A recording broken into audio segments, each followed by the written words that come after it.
They laughed about the snake and came to collect. I chose consequences over control, and my reply left them reeling. The package arrived on Father's Day morning, completely unexpected. I was sitting on my front porch with my coffee, watching neighbors emerge for their weekend activities when the delivery truck pulled up. The driver approached with that professional efficiency you see on holiday over time, carrying a medium-sized box that looked innocent enough. "Happy Father's Day," he said, handing me the package along with his electronic clipboard. "Someone must think highly of you to pay for Sunday delivery." I signed for it, studying the shipping label as he walked away. No return address visible, just generic shipping information. The box felt surprisingly light for its size, roughly the dimensions of a shoebox, but weighing maybe 2 pounds at most. Strange, but not alarming. Not yet. "Who's that from?" Jessica called from the kitchen doorway, wiping her hands on a dish towel. "No idea," I replied, carrying the package inside. "No return address." Jessica approached, her expression shifting from curious to cautious. She'd always been more suspicious of unexpected deliveries than I was. Too many years of hearing about package bombs and mail fraud on the evening news had made her wary of anything unusual. "Maybe it's from the grandchildren," she suggested, though her tone lacked conviction. "Emma did ask about Father's Day when we saw them last month." I agreed it could be, though something felt off about the timing. It seemed too convenient, too calculated. And Emma certainly wouldn't have paid for special Sunday delivery. As I set the box on our coffee table, Jessica leaned closer, examining it with the methodical attention she brought to everything from grocery shopping to crossword puzzles. Her fingers traced the edges of the shipping label, and then she stopped. Her face went pale. "William," she said slowly, her voice dropping to barely above a whisper, "don't open it." "Why not?" I asked, looking down at what appeared to be a perfectly ordinary package. "Can't you see?" She pointed to something I'd missed entirely in my casual handling. "Look closer, those tiny holes along the sides." Now that she'd pointed them out, I could see them. Small, precise punctures in the cardboard, barely visible unless you knew to look. They were deliberately made, carefully placed. "They're breathing holes," Jessica said, backing away from the coffee table, "which means something alive is inside." My stomach dropped. The innocent-looking package suddenly took on a sinister quality. We stood there in our living room, staring at the box as if it might suddenly sprout legs and run away. The morning sunlight streaming through our windows seemed less warm now, the suburban quiet more ominous. "Who would send us something alive?" Jessica whispered. But even as she asked the question, I felt a cold certainty settling in my chest. The timing wasn't coincidental. Father's Day delivery from an anonymous sender who knew our address, our schedules, our vulnerabilities. This wasn't a gift from loving grandchildren. This was something else entirely. From inside the box came the faintest sound, a soft rustling that made us both freeze. The sound stopped as quickly as it had started, leaving us in tense silence. Jessica grabbed my arm, her fingernails digging into my skin through the cotton of my polo shirt. "Did you hear that?" she breathed. I nodded, unable to trust my voice. Whatever was in that box was very much alive, and it was waking up. Then came the sound that sent ice through my veins. A soft hissing emerged from the cardboard, barely audible but unmistakably real. We both froze, staring at the package as if it might explode at any moment. The sound stopped, silence stretching between us like a held breath. Then it came again, longer this time. A distinct hiss that left no doubt about what we were dealing with. Jessica's grip on my arm tightened until her nails bit through the fabric of my shirt. "William," she whispered, her voice barely audible. "Call someone now." My hands shook as I pulled out my phone, muscle memory taking over while my mind struggled to process what we were facing. The numbers felt foreign under my trembling fingers as I dialed 911. "What's your emergency?" "We have a suspicious package here with something alive inside," I said, the words tumbling out faster than I intended. "It was delivered this morning with no return address and it's making sounds." "Sir, can you describe the sounds you're hearing?" I glanced at Jessica, who nodded encouragingly. The hissing had stopped again, but we both knew it would return. "Hissing," I said, unable to finish the thought, like a snake. The words felt too dangerous to voice aloud. "Are there any visible threats or damage to the package?" "No visible damage, but there are small holes punched in the cardboard. Breathing holes." My voice cracked on the last words. Sir, I'm dispatching officers to your location immediately. Please maintain a safe distance from the package and do not attempt to open it under any circumstances. Can you move to another room? We're about 6 feet away in our living room. Should we leave the house? Stay inside, but keep your distance. Officers should arrive within 10 minutes. Do not touch or move the package. The line went quiet except for the dispatcher's typing. 10 minutes felt like an eternity when something dangerous was sitting on our coffee table, growing more active with each passing moment. Who could have done this, William? Jessica asked once I'd hung up. The question I'd been dreading. The answer felt obvious, but saying it out loud would make it real. Would acknowledge that someone we knew had crossed a line I'd never imagined possible. I'm afraid to guess, I admitted, but my mind was already there, connecting dots I didn't want to see. The timing on Father's Day wasn't coincidental. The anonymous sender who knew our address, our schedules, our vulnerabilities. Someone angry enough about recent events to plan something this elaborate, this cruel. Another sound from the box made us both step backward, not just hissing this time, but a rustling that suggested movement, something shifting position inside the confined space. The argument, Jessica said quietly. 6 days ago, she was so angry when she left. She didn't need to say the name. We were both thinking it, both arriving at the same horrible conclusion through different paths of logic and dread. But this, I gestured at the package, this isn't just anger. This is something else. Revenge. The word hung unspoken between us, too ugly to voice but impossible to ignore. The child we'd raised and supported and loved despite her flaws had sent us something designed to frighten or harm us. The box rustled again, more insistently this time. Whatever was inside was definitely awake now, probably confused by its surroundings, possibly agitated by our voices and movement. What kind of person does this to their own parents? Jessica's voice broke on the question. Someone desperate, I said, though the words felt inadequate. Someone who thinks they've been wronged. But deep down, I knew it was more than desperation. This required planning, calculation, a level of malice that spoke to something broken in the relationship between parent and child. This wasn't a lash of anger. This was a deliberate act of psychological warfare. The sound of car doors slamming outside made us both jump.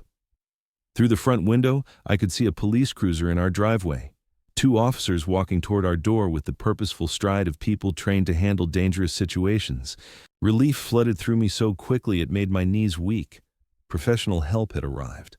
Soon, whatever nightmare lurked in that innocent-looking package would be someone else's responsibility to handle safely. The doorbell rang, sharp and authoritative in the tense quiet of our home. I opened the door before Officer Todd Reeves could knock a second time. His presence filled the doorframe, tall and solidly built with the practiced alertness of someone who'd handled domestic emergencies before. The nameplate on his uniform read, T. Reeves. Mr. Carr, he said, his voice carrying calm authority. We received your call about a suspicious package. Yes, thank you for coming so quickly. I stepped aside to let him enter. It's in the living room. He wiped his boots on our welcome mat before crossing the threshold, a small gesture that somehow made everything feel more manageable. Jessica appeared in the hallway, still wearing her apron, hands twisted nervously together. Officer, we're just so grateful you're here, she said. We didn't know what else to do. You did exactly the right thing, ma'am.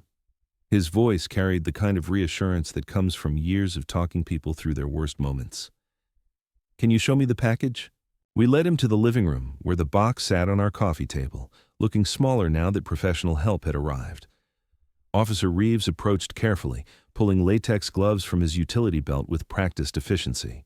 When did this arrive? He asked, examining the package without touching it. About 35 minutes ago, I said. Sunday delivery. Someone paid extra for weekend service. He studied the shipping label, noting the absence of return address information. And you heard sounds coming from inside? Hissing, Jessica said quietly, unable to finish the thought. Like a snake, Officer Reeves completed matter-of-factly. I've handled similar situations before, usually non-venomous, but we take every precaution. He reached for his radio, speaking into it with professional brevity. Dispatch, this is Unit 47, requesting animal control services at 1247 Maple Street, suspected snake delivery and residential package. The radio crackled back with confirmation. 20 minutes for animal control to respond. Officer Reeves turned back to us, shifting from procedural efficiency to investigative curiosity. His eyes held the sharpness of someone trained to see patterns others might miss. "Do you have any idea who might have sent this?" he asked. The question I'd been dreading. I felt Jessica's eyes on me, waiting to see how I'd respond. The weight of family loyalty pressed against the need for honesty.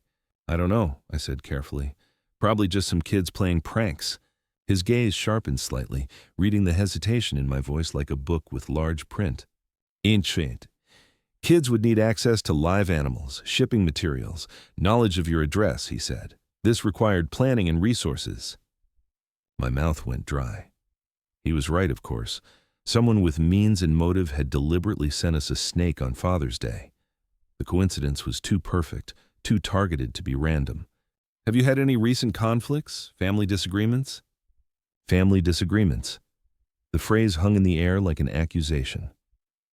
Jessica tensed beside me, both of us walking the tightrope between honesty and loyalty to someone who might not deserve it. "Nothing that would lead to this," I managed.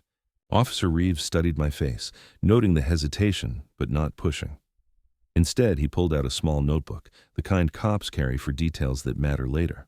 "Any unusual charges on your credit cards recently? Pet stores, exotic animal suppliers?" The question hit me like a physical blow. Pet stores. The memory crashed over me with terrible clarity. That charge I'd noticed on last month's statement. She used my credit card for emergencies, had for years. Reptile Palace, $127.50. I'd assumed it was something for the grandchildren. A small pet, maybe a lizard or turtle, not a snake, never a snake. "Mr. Carr, are you all right?" I forced my expression back to neutral, though my heart hammered against my ribs like a caged bird. "I'm fine, just processing all this." But I wasn't fine. The puzzle pieces were falling into place with horrifying clarity. The timing, the knowledge of our routines, the access to my credit card, the deliberate cruelty of choosing Father's Day. My daughter had sent me a snake. "Will you be filing a formal report?" Officer Reeves asked. "We can investigate the package origin, pursue charges if we identify the sender." I looked at Jessica, saw the same conflict behind her eyes. Part of me wanted justice, wanted someone held accountable for this violation of our home and peace of mind. But the larger part, the part that had spent 34 years protecting her despite her flaws, couldn't turn her over to police. "No," I said quietly. "I don't want to make a mountain out of a molehill. If it's just a prank, filing charges seems excessive." Officer Reeves made a note, though his expression suggested he'd heard this response before. Family loyalty trumping justice, even when family members crossed dangerous lines. Another vehicle pulled into our driveway. Through the window, I could see a white van with Animal Control Services painted on the side in bold letters. "That'll be Mike Johnson," Officer Reeves said. "Best wildlife specialist in the county. He'll have this resolved safely within the hour." But as I watched the animal control officer grab his equipment, I knew the real situation was just beginning. The snake in the box was only a symptom of something much larger, much more complicated than a simple prank gone wrong. Mike Johnson from Animal Control worked with the methodical efficiency of someone who'd handled stranger situations than ours. He was a lean man in his 50s, with the calm demeanor that comes from years of dealing with creatures that bite first and ask questions later. Within 20 minutes, he'd safely extracted a 3-foot corn snake from the shipping box, confirmed it was non-venomous, and loaded it into a secure carrier for transport to a local reptile rescue. "Beautiful specimen," he said, securing the carrier in his van. "Someone paid good money for this one. Corn snakes make excellent pets when properly cared for. Shame someone used it for whatever this was." Officer Reeves shook hands with both of us before departing. "Call if you remember anything else about possible senders, Mr. Carr. Even pranks like this can escalate if left unchecked." I nodded, maintaining the facade of cooperation while my mind churned with darker possibilities. Both vehicles disappeared down our quiet suburban street, leaving Jessica and me alone with the morning's aftermath.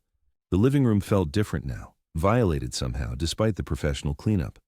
The coffee table bore faint water stains where Mike had disinfected the surface. The scattered morning newspaper had been restacked neatly, but the peaceful Father's Day we'd planned was shattered beyond repair. Jessica busied herself in the kitchen, running water in the sink with unnecessary vigor. Stress cleaning, her standard response to family crisis.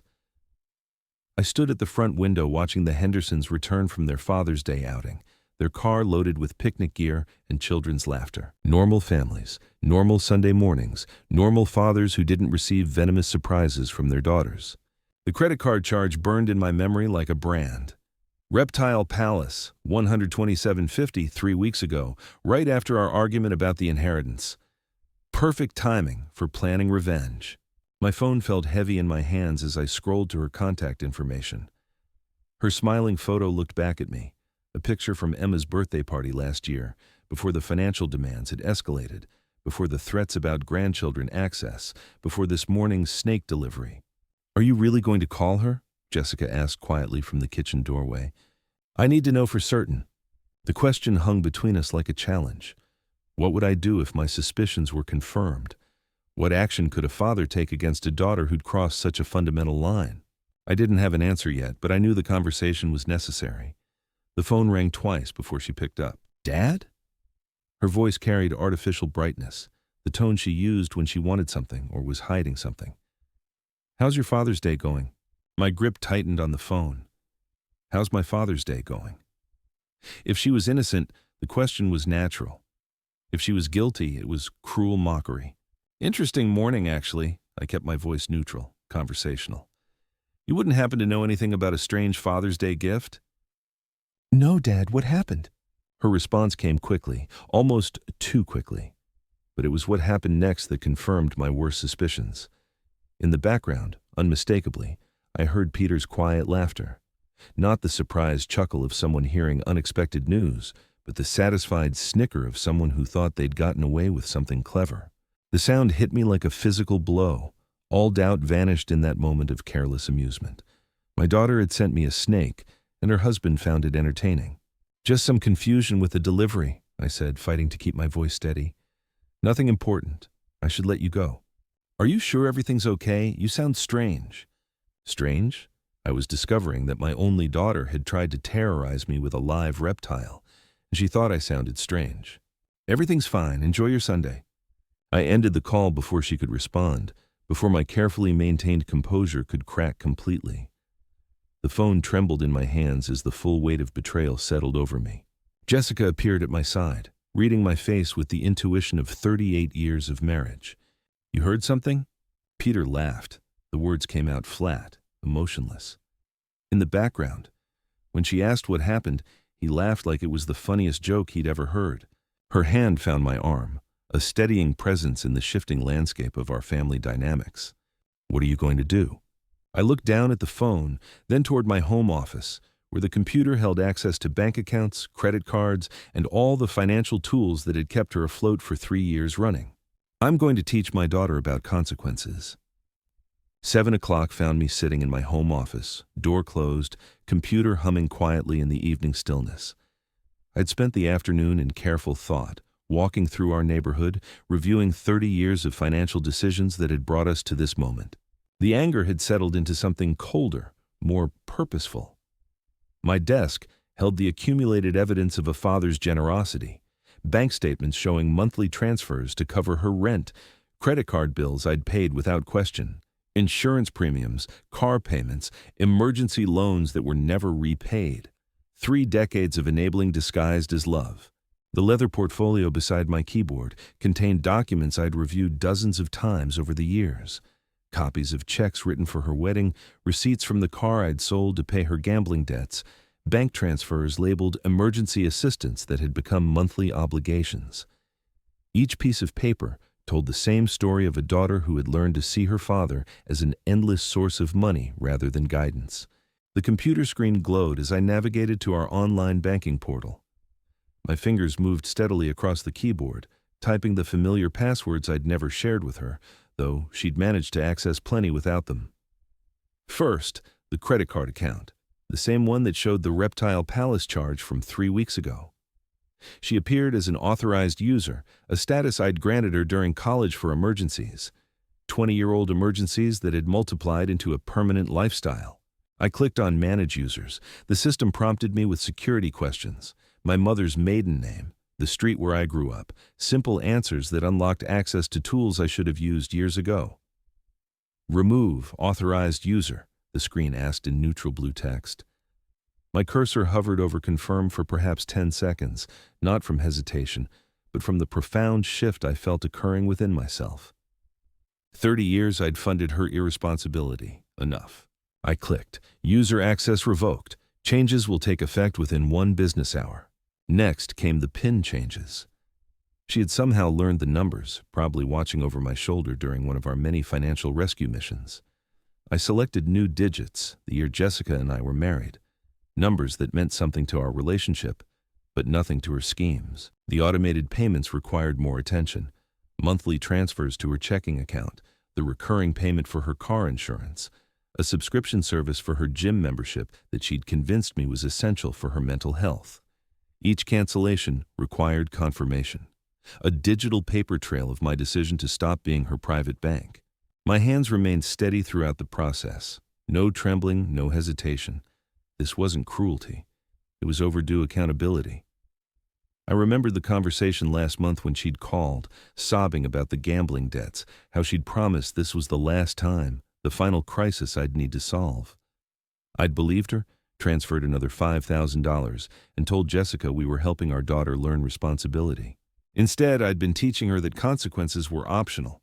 The final screen showed a summary of changes: credit access removed, automatic payments canceled, PIN codes updated, the work of 30 years of enabling undone in 30 minutes of methodical clicking. Save changes. Outside my office window, the suburban evening continued its peaceful rhythm. The Hendersons were grilling dinner in their backyard. Mrs. Patterson walked her small dog past our mailbox. Normal families living normal lives, probably not dealing with adult children who sent live snakes as Father's Day gifts. I clicked save.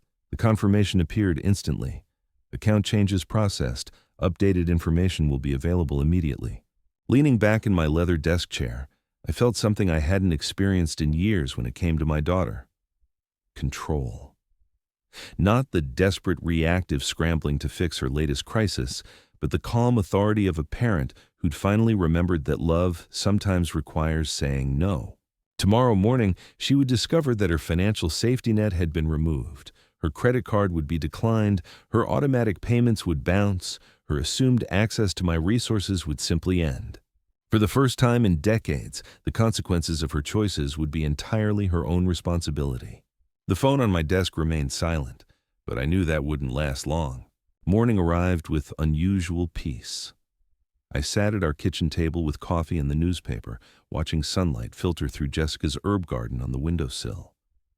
For the first time in years, I felt no anxiety about potential financial emergencies, no dread of manipulative phone calls demanding immediate attention.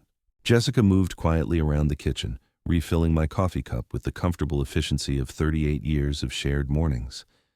She'd asked no questions about my evening in the office, but her slight smile suggested she understood perfectly what I'd accomplished. The phone rang at 8:15. Her name appeared on the caller ID, exactly as expected. I let it ring twice more before answering, using those extra seconds to center myself for what was coming. "Good morning," I said pleasantly. "Dad, what have you done?" Her voice hit me like a physical assault, shrill with panic. "My card isn't working. I tried to buy groceries and it was declined. The automatic payment for my car insurance bounced. What is happening?" I took a sip of coffee before responding, savoring the moment of clarity I'd been working toward for 3 decades. "I know you sent me that Father's Day gift." The silence stretched for several heartbeats. When she spoke again, her voice had shifted from panic to defensive fury. "You've lost your mind. How could you accuse me of something so ridiculous?" "Set me up. Not what are you talking about, or what Father's Day gift." The woman who had sent me a snake was now accusing me of setting traps. Her reaction told me everything I needed to know. "I didn't do anything," I said calmly. "I simply stopped paying for your irresponsibility." "This is insane. You can't just cut me off without warning. I have bills, obligations, responsibilities." Responsibilities. I let the word hang between us, like the responsibility to treat your parents with basic respect, like the responsibility to handle your own finances instead of depending on mine. Jessica had stopped her morning routine to watch my face, reading my expressions for signs of stress, but I felt remarkably calm, almost detached from her hysteria. "Dad, please, you don't understand. Peter and I are struggling right now. The apartment rent is due and my car payment. Your car payment that I've been making for 2 years, your apartment rent that comes out of my account every month. Perhaps it's time you understood what actual financial responsibility looks like." "Fine. You want to play games?" Her voice rose to a pitch that would have concerned me yesterday. "Don't expect to see your grandchildren anytime soon. Emma and Jake won't even remember you by the time." "Stop," I cut her off with quiet firmness. "Those threats stopped working yesterday morning." The phone went silent except for her rapid breathing. I could almost hear her recalibrating, searching for the manipulation tactic that had always worked before. "I can't believe you're doing this to me," she whispered, switching to the victim voice that had opened my wallet countless times. "I'm your daughter. I'm struggling. And instead of helping me, you're punishing me for something I didn't even do." Something she didn't even do. Still no direct denial, no confusion about what gift I'd referenced. Just the blanket deflection of someone who knew exactly what she'd done and was angry about facing consequences. "Your struggle is not my responsibility," I said. "Your choices created your situation. Your choices sent that package. Your choices will determine what happens next." "You're being ridiculous. One little prank and you completely lose your mind." One little prank. There it was. Not quite a confession, but close enough to confirm what her panicked overreaction had already revealed. She'd sent me a live snake as a little prank, and now expected me to continue funding her lifestyle. A prank involving a dangerous animal isn't little, and a father cutting off financial support after 30 years of enabling isn't losing his mind. It's finally finding it. Her voice turned arctic. "This isn't over, old man. You think you can control me by controlling money? We'll see about that." The line went dead. I set the phone down gently and looked at Jessica, who had watched the entire conversation with growing admiration. The morning sunlight still streamed through her herbs. The coffee still tasted perfect. "She's coming here," Jessica said quietly. I nodded. "Probably with Peter. They'll want to continue this conversation in person." "Are you ready for that?" I thought about the question seriously. Was I ready for my daughter to arrive at our home with her unemployed husband, demanding access to money she'd never earned, threatening grandchildren she'd already weaponized? "Yes," I said, "I think I am." The sound of a car engine roaring into our driveway shattered the morning calm. Tires squealed against asphalt as the vehicle stopped abruptly, followed by the sharp slam of 2 car doors. Jessica and I exchanged a glance. We both knew who had arrived. Heavy footsteps marched across our front walkway with determined rhythm. The doorbell rang once, sharp and demanding, then immediately again when no one answered fast enough. I stood slowly, feeling remarkably calm despite the approaching storm. "Stay here," I told Jessica quietly. "No," her voice carried unexpected strength. "We're in this together." The doorbell gave way to aggressive knocking. I walked to the front entrance and opened it to find them standing on our porch, like a 2-person army ready for battle. Her face was flushed red with anger, her hair disheveled as if she'd dressed hastily and driven here in fury. Peter loomed behind her, his expression dark with malice I'd never seen directed at me before. "Dad," her voice vibrated with barely controlled rage, "we need to talk." "We already talked this morning." I remained in the doorway, not inviting them inside. I thought I was quite clear. "Clear? You were insane. You can't just cut me off because of some ridiculous misunderstanding about a Father's Day package." Even now, standing on my doorstep demanding money, she couldn't bring herself to admit what she'd done. "There's no misunderstanding. You sent me a snake." I responded appropriately. Peter stepped forward, his bulk filling more of the doorway. "Look, old man, maybe you didn't think this through properly. She has expenses, responsibilities. Kids need things. Kids whose mother threatens to keep them away from their grandparents when she doesn't get money," I replied evenly. Her face contorted with desperate fury. "Fine. You want to play hardball? You'll never see your grandchildren again. Emma and Jake will grow up knowing their grandfather chose money over family." The words that had once been my greatest fear now felt powerless against the clarity I'd gained. I looked at my daughter and saw not the child I'd raised, but the manipulative stranger she'd become. "That's not a threat," I said quietly. "That's a blessing." The shock on her face was complete. This was not the response she'd expected. not the devastating blow that had always brought me to my knees before. Peter's mouth fell open. What? Dee, if you're the kind of person who uses children as weapons against their grandparents, then perhaps it's better that they're not exposed to that kind of manipulation while they're young. Peter's expression shifted to something darker. He stepped forward close enough that I could smell the anger radiating from him. We know where you live, old man, he said, his voice low and menacing. We know your routines, your schedule. You might want to reconsider your position. I felt Jessica tense behind me, but I remained perfectly still. Are you threatening me, Peter? I'm just saying that family relationships work both ways. You want to cut us off? Fine, but don't expect us to just disappear quietly. Actually, I said, that's exactly what I expect. And if you choose not to disappear quietly, that becomes a matter for the police rather than family negotiation. She grabbed Peter's arm, perhaps sensing he was pushing into territory that could have legal consequences, but her touch didn't calm him. It seemed to fuel his aggression. You think you're so smart, Peter continued. You think cutting off our money makes you powerful. There are other ways to get what we need. I'm sure there are, I agreed. Like getting jobs, for instance. Novel concept. But people have been supporting themselves through employment for centuries. This isn't over, she hissed, her desperation transforming into pure venom. You'll regret treating us like this. Family doesn't abandon family, and there will be consequences. There already are consequences, I said. You're living them right now. They stared at me for a long moment, perhaps finally understanding that no amount of threats, guilt, or manipulation was going to restore their access to my resources. The man who had spent 30 years being their personal bank had simply closed. Without another word, she spun on her heel and stalked back to their car. Peter followed, but not before giving me one last menacing look. I watched them drive away, their car engine revving unnecessarily loud. Only when their taillights disappeared did I close the front door and turn to Jessica. Her face was pale, but her eyes held something I hadn't seen in years, pride. We're going to need legal advice, I said. Evening brought the quiet normalcy that had become precious in our house. Jessica and I sat at our kitchen table after dinner, the domestic routine providing comfort after the morning's chaos. She sipped chamomile tea while I nursed my second cup of coffee, both of us processing the day's events.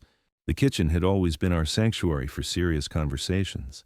It was here we'd discussed buying the house, planned for retirement, talked through concerns about our early struggles with money.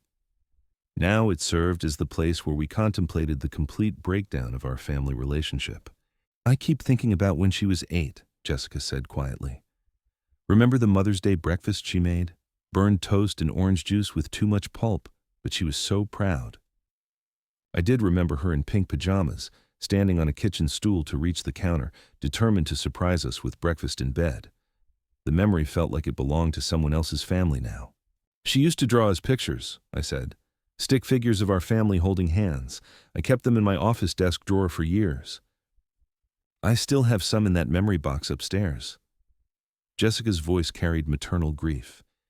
William, she's still our daughter, despite everything that's happened today. The words I'd been expecting all day. Jessica's instinct to heal, to find middle ground, to somehow restore what had been broken. It was one of the qualities I'd fallen in love with, this unwavering belief that families could overcome anything. Jess, I said gently, she crossed a line. I have one more step to take. Her teacup paused halfway to her lips. What kind of step? I looked at my wife's face, seeing the concern there, the hope that whatever I was planning might somehow bring our daughter back instead of pushing her further away. How could I explain that bringing her back was no longer the goal? Something permanent, I said. Something that ensures this morning's scene never happens again. You're talking about changing the will. It wasn't a question. Jessica knew me well enough to follow my thought process, to understand that legal protection was the only solution left. Yes. She was quiet for a long moment, wrestling with the implications. Changing our estate planning would be more than a financial decision. It would be a formal acknowledgement that our daughter was no longer trustworthy. The grandchildren, she said finally. Emma and Jake will be better off not learning that love can be purchased with money.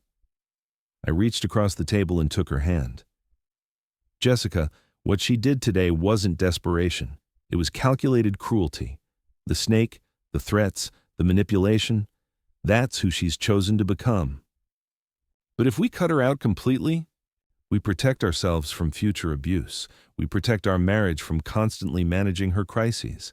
We protect our retirement from being slowly drained away by someone who sees us as a resource rather than parents. Jessica squeezed my hand, her thumb tracing across my knuckles in the gesture that had comforted me through decades of smaller challenges. This wasn't a smaller challenge, though. This was the end of something fundamental. Will it stop her? She asked. If you change everything legally, will she finally leave us alone? It will remove her incentive for contact. No access to money, no inheritance to protect, no leverage to maintain. She'll have to find other people to manipulate. The pragmatism of it felt cold but necessary. She would move on to easier targets, people who hadn't yet learned to recognize her patterns. I hate that it's come to this, Jessica whispered. So do I. But I won't spend our remaining years being held hostage by threats and manipulation. I won't let her destroy what we've built together. Outside our kitchen window, the suburban evening continued its peaceful rhythm. The Hendersons were walking their dog. Mrs. Patterson was watering her garden, normal people living normal lives. When will you do it? Jessica asked. Tomorrow morning. I'll call Margaret Summers first thing. She's handled our legal work for 15 years. She'll know exactly what needs to be done to make it ironclad. Jessica nodded slowly, accepting the inevitable, even as it broke her heart. And if she finds out? She will eventually. But by then the legal protections will be in place. Her anger won't be able to touch us anymore. I stood up from the table, carrying our empty cups to the sink. Behind me, I heard Jessica's quiet sigh. Not disagreement, but grief for the daughter we'd lost. Tomorrow, I would take that final step. Tonight, I would hold my wife and let her mourn the family we'd thought we were.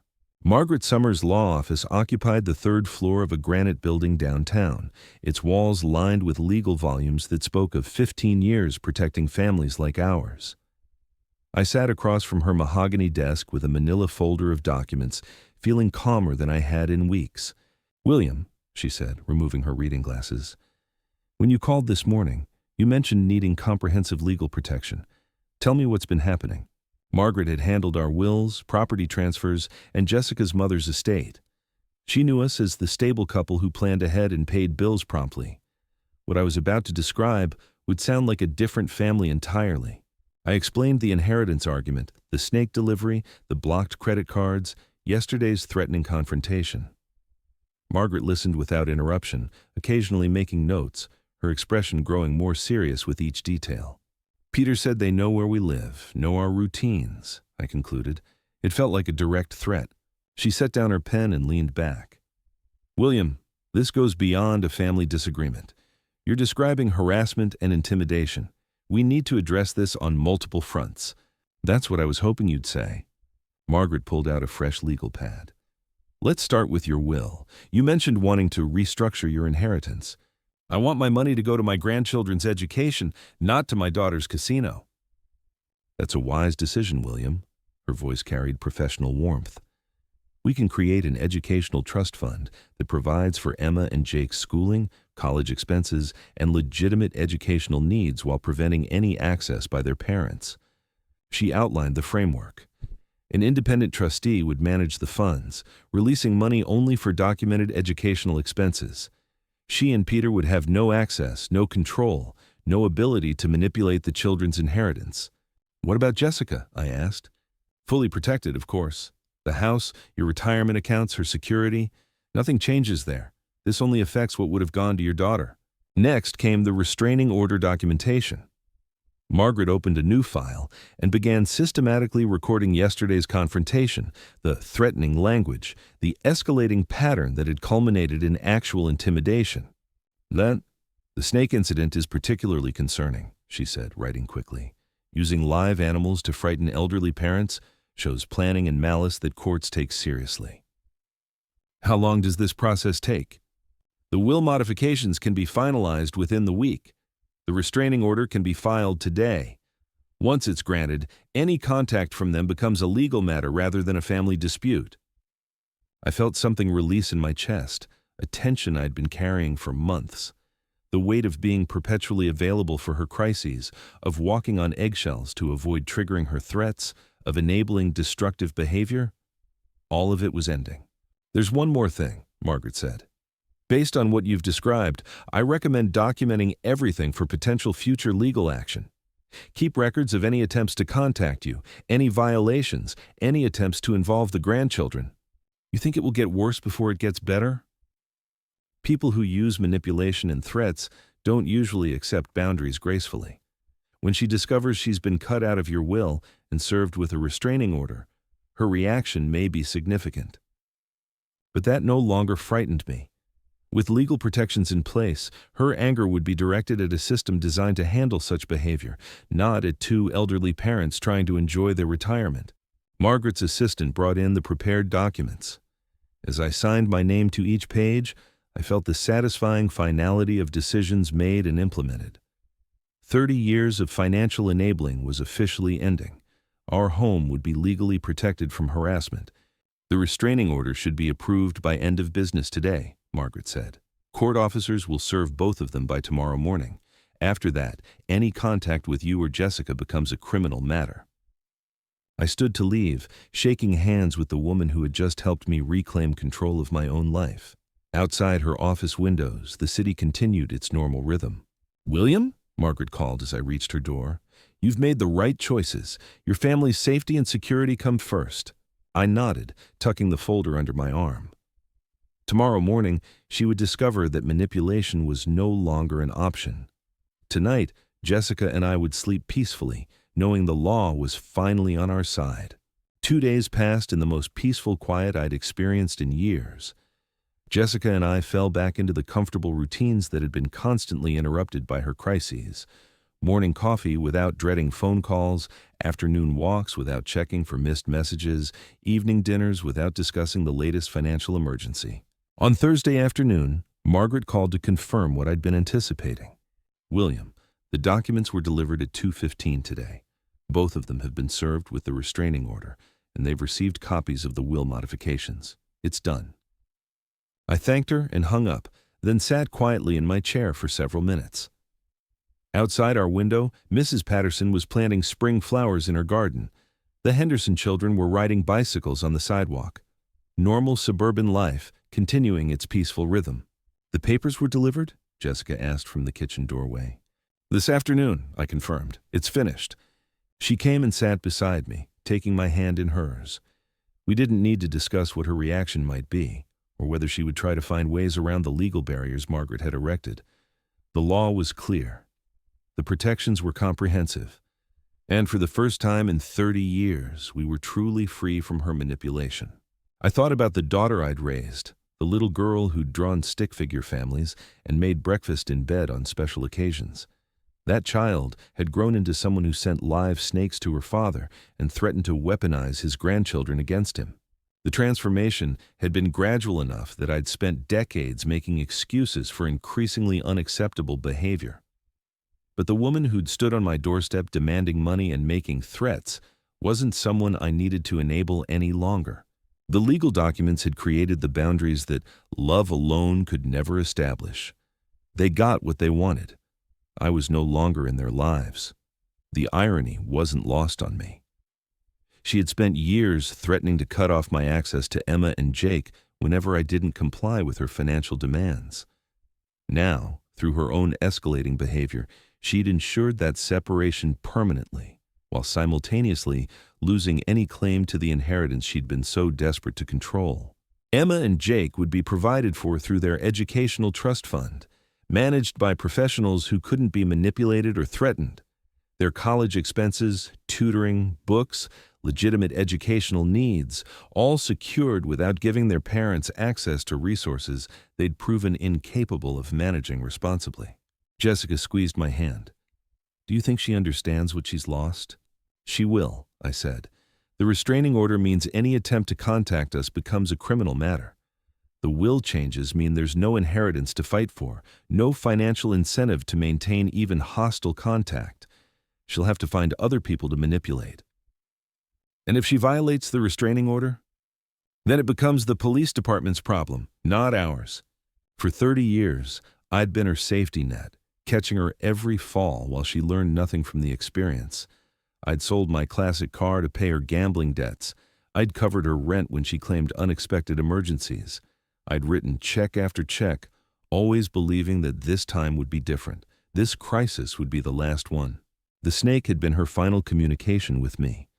Everything she wanted to say about our relationship had been contained in that box, dangerous, venomous, designed to frighten and intimidate. But instead of driving me back into compliance, it had driven me to Margaret's office and the legal protections I should have sought years earlier. As the sun set through our kitchen window, Jessica and I prepared dinner together with the easy cooperation of a couple who no longer carried the weight of constant family drama.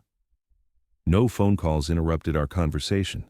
No emergency text demanded immediate financial rescue. No threats hung over our heads about access to grandchildren. The quiet felt profound, like the silence after a long, exhausting storm has finally passed. Tomorrow we would wake up in a house legally protected from harassment.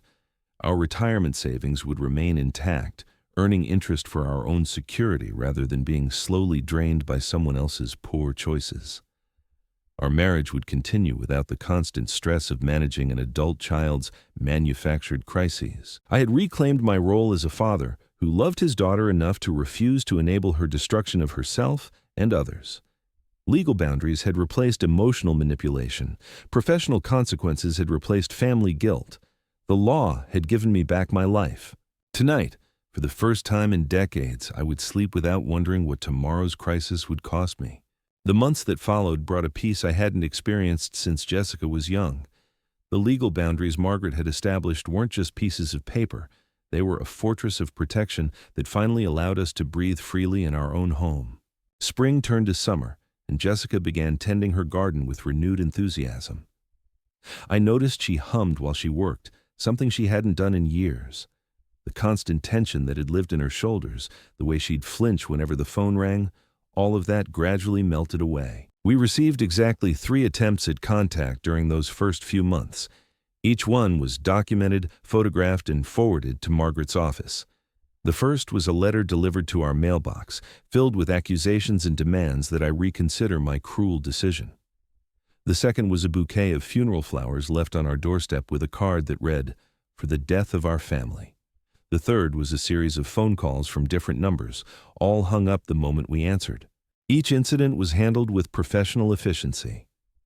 Margaret contacted the appropriate authorities, restraining order violations were filed, and the harassment stopped as quickly as it had begun. The system worked exactly as designed. But the real transformation wasn't in the legal protections. It was in how Jessica and I rediscovered our marriage. Without the constant crisis management, we remembered what it felt like to be partners rather than co-conspirators in damage control. We took weekend trips to places we'd always meant to visit. We had dinner conversations that didn't revolve around the latest financial emergency. We laughed together, something that had become increasingly rare over the years. The Educational Trust Fund for Emma and Jake was established with meticulous care. Margaret worked with financial advisors to create something that would truly serve the children's best interests rather than their parents' immediate desires. The trustee, a retired school administrator named Dr. Patricia Wells, understood the delicate balance between providing opportunity and preventing manipulation. I found myself sleeping through the night for the first time in years. No more lying awake at 3 a.m, worrying about what crisis tomorrow might bring. No more checking my phone obsessively, dreading the next desperate call for money. The silence of my phone became a source of comfort rather than anxiety. Jessica and I began volunteering at the local literacy center, working with adults who were learning to read. It felt good to help people who genuinely wanted to improve their lives, who appreciated assistance rather than demanding it as their due. The gratitude in their eyes reminded me what healthy relationships looked like. One evening in late autumn, as we sat on our front porch watching the leaves change colors, Jessica asked the question I'd been expecting. "Do you ever regret it? The legal action, cutting her off completely?" I considered my answer carefully, watching Mrs. Patterson rake leaves in her yard while her grandchildren played nearby. Normal grandparents, normal family visits, normal relationships built on love rather than financial obligation. "I regret that it was necessary," I said finally. I regret that 30 years of generosity taught her the wrong lessons. I regret that we enabled behavior that ultimately hurt her more than it helped her. But do I regret protecting us from further abuse? Never. Jessica nodded, understanding. She'd been thinking the same things, wrestling with the same complicated emotions. I wonder how Emma and Jake are doing, she said quietly. They'll be fine. Children are resilient, and when they're old enough to understand the full story, the trust fund will be there for them. Real help, not manipulation disguised as love. The trust fund had been structured to provide educational opportunities without giving their parents any access to the principal. Emma and Jake would have their college tuition paid directly to accredited institutions. They could receive funding for tutoring, educational camps, legitimate learning experiences. But the money would never flow through their parents' hands, never become leverage in family arguments. As winter settled over our neighborhood, I reflected on the strange journey that had brought us to this point. A Father's Day morning that had started with coffee and newspapers had ended with police officers and animal control. A simple package had revealed the depths of manipulation and cruelty that had been hiding behind the facade of family love. The snake in that box had been more than just a cruel prank. It had been a perfect metaphor for what our relationship had become. Something dangerous masquerading as a gift, something that could strike without warning, something that required professional intervention to handle safely. But unlike the snake, which had been an innocent creature used as a weapon, the people who had sent it had made deliberate choices. They had chosen manipulation over honesty, threats over communication, cruelty over love. And in making those choices, they had chosen the consequences that followed. The final irony wasn't lost on me. She had spent years threatening to cut me out of her life, to keep the grandchildren away from me, to punish me financially for not meeting her demands. In the end, she had accomplished exactly what she'd threatened, but not in the way she'd intended. Through her own escalating behavior, she had forced me to protect myself in ways that made reconciliation impossible. The restraining order would expire eventually, but the will changes were permanent. The educational trust for Emma and Jake would outlive us all, providing opportunities for children who deserved better than to be pawns in their parents' schemes. Sometimes, late at night, I would think about the daughter I had raised and wonder where that loving child had gone. But those moments of sadness were brief, overwhelmed by the profound relief of finally being free from the cycle of crisis and rescue that had dominated our lives for so long. Jessica and I were building something new in the space that manipulation had once occupied. We were learning to trust our instincts again, to say no without guilt, to recognize the difference between helping and enabling. We were discovering what it felt like to be generous by choice rather than coercion. The house felt different now, lighter somehow, as if the walls themselves had been holding their breath and could finally exhale. The rooms that had once echoed with arguments about money and responsibility now filled with the quiet sounds of a couple rediscovering their partnership. On Father's Day the following year, Jessica and I spent the morning in our garden working together to plant new flowers. No packages arrived, no phone calls interrupted our peace, no crises demanded our immediate attention. Just two people who had learned that sometimes the most loving thing you can do for someone is to let them face the consequences of their choices. The snake had taught us that even the most innocent-looking packages could contain hidden dangers. But it had also taught us that we had the strength to call for help when we needed it, the wisdom to recognize threats disguised as gifts, and the courage to protect ourselves when protection was necessary. As I watered the new plantings, I thought about growth. How some things flourish with endless support while others need boundaries to thrive. We'd learned the hard way which category our daughter belonged to. Now, finally, we could focus on nurturing the relationships that deserved our care. The story that had begun with a mysterious package and a wife's intuitive warning had ended with the quiet satisfaction of a life reclaimed. Sometimes the greatest victories aren't dramatic confrontations or emotional reconciliations. Sometimes they're simply the peace that comes from knowing you've made the right choices, protected the right people, and learned to love yourself enough to demand respect. If you like this story, please like this video, subscribe to the channel, and share your impressions of this story in the comments. To listen to the next story, click on the box on the left. Thank you for watching.